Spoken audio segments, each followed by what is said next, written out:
Recent neurological research has confirmed the existence of empathetic mirror neurons.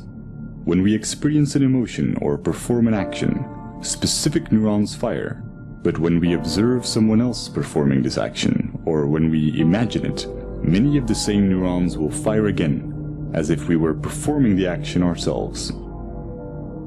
These empathy neurons connect us to other people, allowing us to feel what others feel. And since these neurons respond to our imagination, we can experience emotional feedback from them as if it came from someone else. This system is what allows us to self-reflect. The mirror neuron does not know the difference between it and others, and is the reason why we are so dependent of social validation and why we want to fit in. We are in a constant duality between how we see ourselves and how others see us. This can result in confusion in terms of identity and self-esteem, and brain scans show that we experience these negative emotions even before we are aware of them. Specific neurons and neurotransmitters, such as norepinephrine, trigger a defensive state when we feel that our thoughts have to be protected from the influence of others. If we are then confronted with differences in opinion, the chemicals that are released in the brain are the same ones that try to ensure our survival in dangerous situations.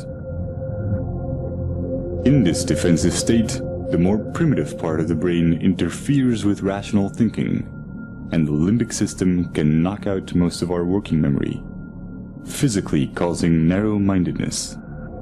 We see this in the politics of fear, in the strategy of poker players, or simply when someone is stubborn in a discussion.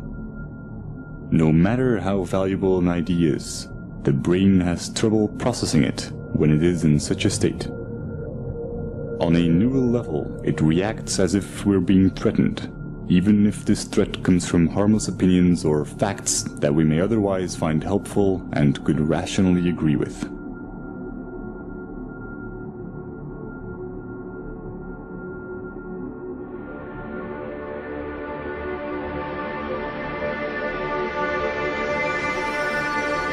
But when we express ourselves and our views are appreciated, these defense chemicals decrease in the brain, and dopamine neurotransmission activates the reward neurons, making us feel empowered and increasing our self-esteem.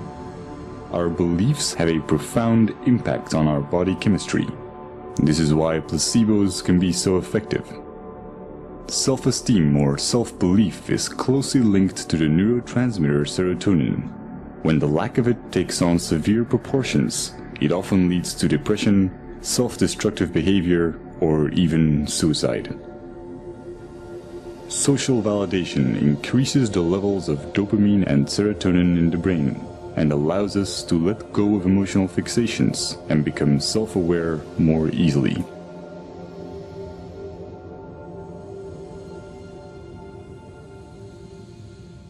We may have many different views and disagree with one another in practical terms, but interactions that nevertheless accept us for who we are without judgment are neuropsychological catalysts.